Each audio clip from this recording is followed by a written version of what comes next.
Welcome to the 14th week after Pentecost. It is Friday, August the 30th, 2024. This is the Manna at the Tap podcast, where we as a community actively seek the spiritual nourishment our souls crave.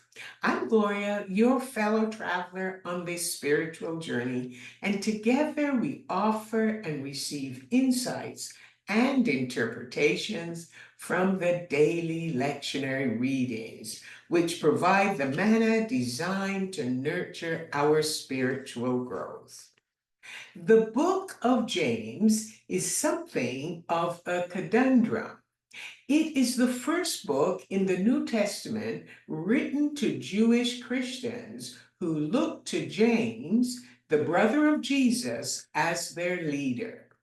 They struggled to keep their faith amid the stress and persecution they were experiencing. The book of James was written before Paul or Peter took missionary trips to Gentile territory. One note of interest is that the material in James has many similarities to the teachings of Jesus.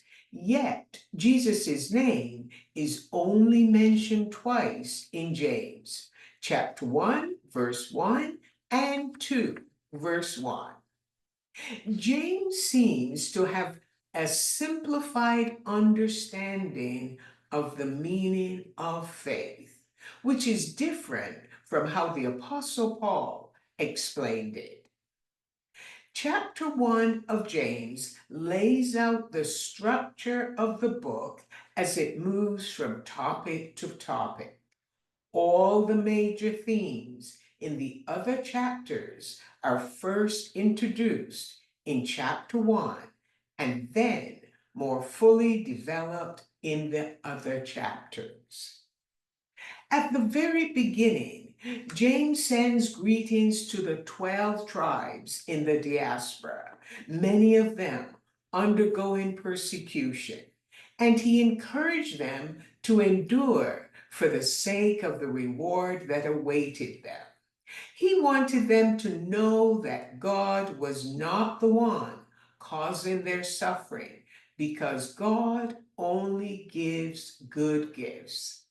He told them to consider it pure joy when they face any trial, because one's faith must be tested to produce perseverance, which leads to maturity, so no one is lacking in any area, especially in wisdom. Now, there's a gap between knowledge and wisdom. And that was the situation with the community James was writing to. And he offered clarity to them. So here's the difference. Knowledge is knowing in the mind ideas about God. Wisdom is living and acting from the soul, which is what is known of and about God in the mind. Let me repeat that. Knowledge is knowing in the mind ideas about God. Wisdom is a little bit more complex. Wisdom is living and acting from the soul, which is what is known of and about God in the mind. It was a crucial gap, a critical gap in the community between knowledge and wisdom, and James wanted to close that gap. Most scholars agree the book of James is wisdom literature. It reads like a collection of sayings and teachings for a community of Christ followers who wanted to distinguish themselves from the world around them by the way they lived. He warned them about doubt because one can end up like the waves of the sea, being tossed by the wind. And we have been learning during this liturgical year that the sea speaks of chaos. So, according to James, such a person is double minded and unstable in all they do. Now to the reading for today, James 1 9 to 16.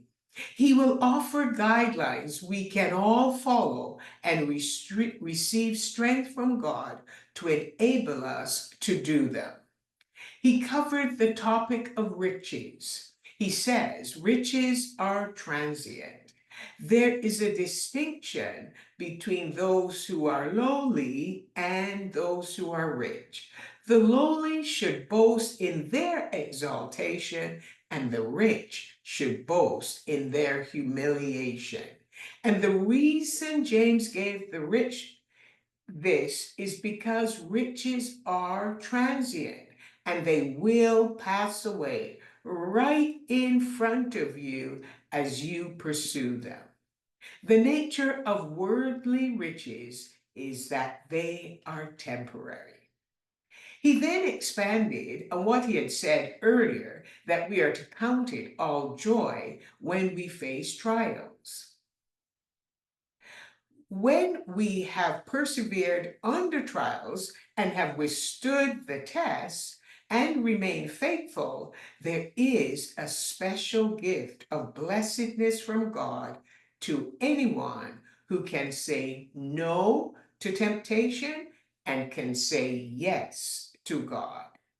To be approved means we exercise genuine and robust faith, and the reward is a crown of life.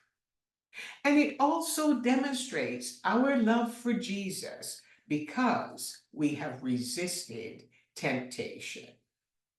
How does temptation work? First, God does not tempt us, but God allows temptation. He does not entice us to do evil, but God may test our faith. We have a way of blaming God for the temptations that come our way, but James clarifies that God does not tempt anyone. What draws us away is our own evil desires. And that also means we cannot say, like Flip Wilson used to say, the devil made me do it. You have to be a willing participant.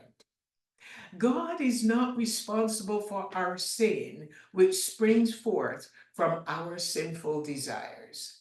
The progression of sin leads to death. But here's the strategy. The strategy in temptation is to deceive us into believing that pursuing our corrupt desires will somehow produce life and goodness for us.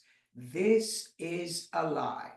We need to remember what Jesus said in John 10:10. Satan comes only to steal, to kill, and to destroy. To end on a positive note, please allow me to speak of God's goodness, which contrasts the temptations we face. In verse 17 of James chapter 1, it reads like this: Every good and perfect gift is from above, coming down from the Father of lights, and he does not change like shifting shadows. This means that God never changes. Amen.